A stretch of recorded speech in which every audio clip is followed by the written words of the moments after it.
Hey friends, it's Quenby, the Grateful Queen, here on YouTube, and I'm starting this video for you. It's a Goodwill thrift haul. I'm already laughing because this is the way it came, you guys. Like, hello, in the box, 2 trash bags full of goodies. Hopefully they're treasures in here. I bought these things from Goodwill, but my Goodwills are still not open here in Northern California, so I bought these at shopgoodwill.com online. So my plan in the video is to tell you a little bit about shopping online with Goodwill and then to open this haul with you. I have not opened it yet, so let's get into that. If you happen to be new to my channel, hi and welcome. I'm Quenby. I'm a part-time reseller, which means I buy things at thrift stores, yard sales, from Thredup, and then I turn around and flip them for profit online on sites like Ebay and Poshmark.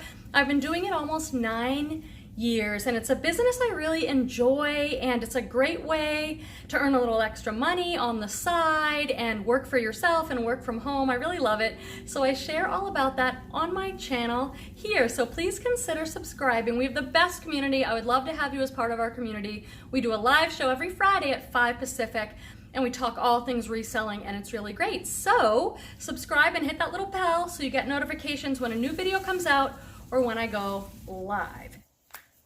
Oh, you must subscribe to Grateful Queen.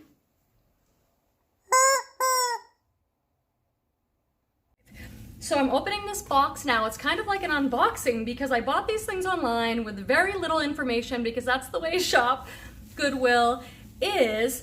And I was looking because I often get an invoice that looks like this and it's not in the box. So what I'm gonna have to do is pop up here what I spent on this. What I can tell you is that I bought a lot of men's items for one price.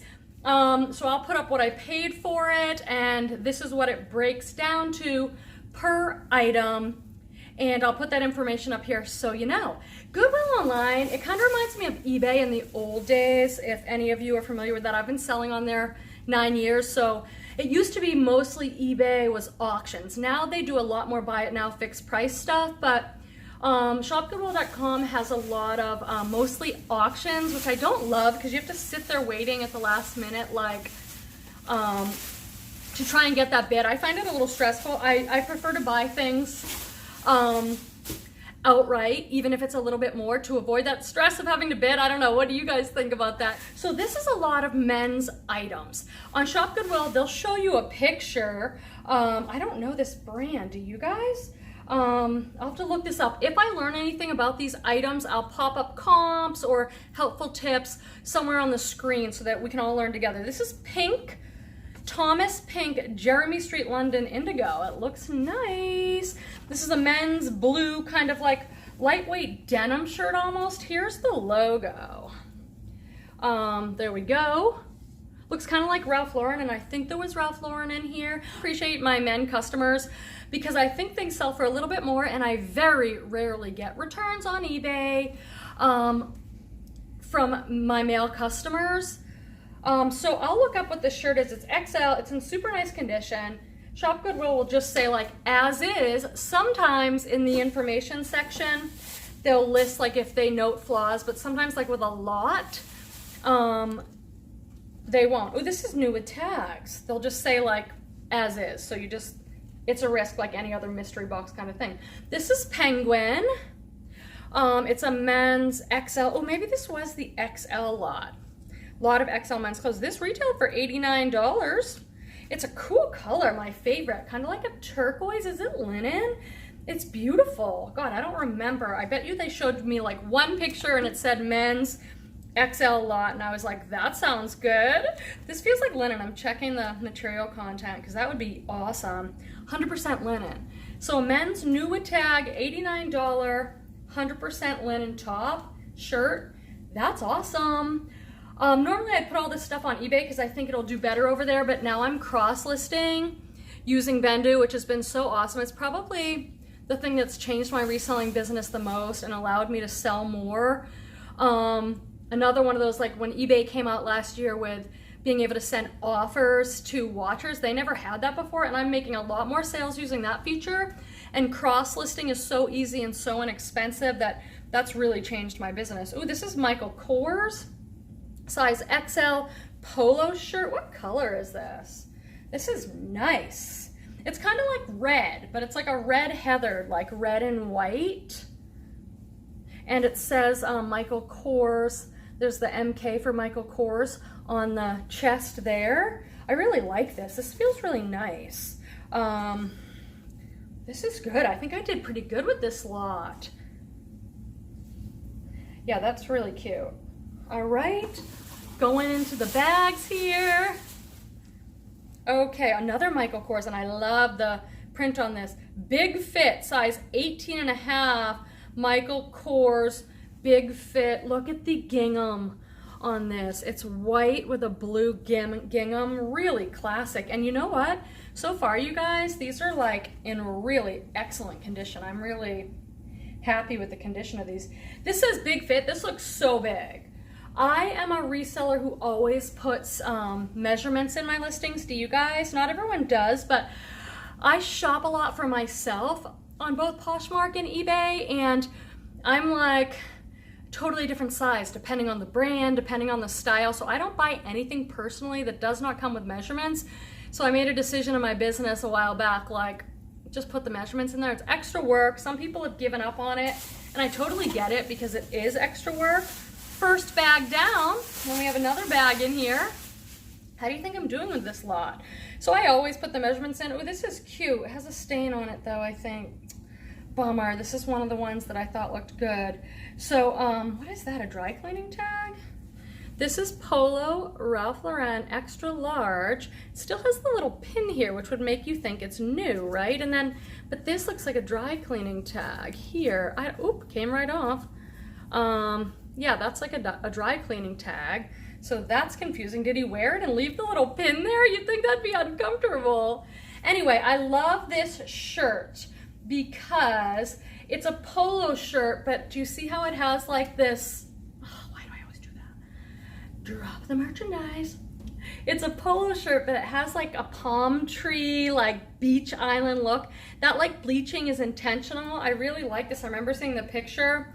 And the ones that have the Ralph Lauren jockey rider there, people like that. But you see here, there's like a couple little stains, little tiny pin prints, but I think they're kind of obvious. So first course of action with stuff like that, I just get that Shout spray. I spray it down, I let it sit for a little while, and I wash it. That takes care of most things. If that doesn't work, I'll get a little crazier with like that reseller cleaning formula that's like Blue Dawn, baking soda. What's the one other thing in there, you guys? Is it hydrogen peroxide? And you mix that up and put that on, and most people are like, that'll take out anything. Bummer, I really like that. So hopefully I can get that out because that's a super cute piece. Okay, I think this lot's pretty good. You guys sell men's? I really like selling men's. But I'm not drawn there like in the thrift store. Like when I go to the thrift store, I want to go to the fitness section. I want to go to the dresses. I very rarely want to go to the men's section. This feels like cashmere or something. It's like woolly. Polo, 100% lambswool XL. Please don't let it have holes in it. There are certain things, many of you probably know this, but I'll say it just in case. Certain wools are very like lightweight, like merino wool, and people love it and it's expensive, but that you find little holes in that all the time. You have to check it so carefully, you guys. And regular wool too. So I love the style of this. So classic. So classic. A beautiful sage green color. God, it looks to be like in excellent condition. Let's check this out. I'm gonna hold it up to the light here and just look for any little holes. I don't see anything. This looks like really good. This is so nice. If any of you have an XL man in your life and you need some good stuff, I've got it. If you do fall in love with something, you can always message me. Come find me on Instagram. I'm the Grateful Queen there. That's a fun place to connect. Okay, this is a 100% merino wool men's Calvin Klein sweater. What color is this? Is it black? Like a classic V-neck merino wool sweater. It looks good. I'm not noticing anything. Sometimes when I get it under my lights, I find a whole bunch of stuff. But so far so good. Hold please. honestly, in like every haul video I ever do, I drop stuff, I knock stuff over, the camera goes over. It's like the most humbling experience making YouTube videos. And then we have another 100% cotton Polo Ralph Lauren. Still has like the tag thingy here. I love a cream, like chunky sweater. Oh, this is really nice. Oh no, I see a flaw here. Bummer. Stain treating everything. Oh, let me see if you, it's like, looks like an oil stain or something, which is like the worst. I don't know if you can see it. It's pretty faint. But I'm gonna work my magic on that because this is super nice. I really like this. Super classic. I think someone would love it and it would look great on them. 100% cotton, so it feels so nice. But there's some flaws. Do you sell flawed items? I do. I just work extra hard to make sure I write the condition in my description section and in photos. I'll be like pointing to it. Just make it super obvious, because it's the worst if you get a customer who like didn't read well enough or something, didn't read the full description or something, and they buy it and it's a flaw. That stinks. So it's like, it's in there. Also, it helps protect your account in case they want to start a return or a case on you on your online store. If you've documented it, it really saves you in that way. So I'll sell flawed items. I'm just like, I like over document. I over communicate about it just so that nobody's surprised. Yeah, so this sleeve here has got a little bit of stain. I'm gonna put it in my wash pile. I'm gonna go soak it with Shout right now, and hopefully it'll be good. So what do you think? I mean, I think I did pretty well for the cost per item. I'll make sure to put that all up there so you know what it comes out to. And if I learn anything about these items, like what the comps might be, I'll throw that stuff up there too. Hey guys, come and see us on Friday at 5 Pacific. I'm live on the channel and we have such a good time together. We talk all things reselling and life, and we'd love to have you. We have such a great group of people here. So make sure to like the video, subscribe, and hit that little bell so when you know when we go live. See you guys soon. Bye.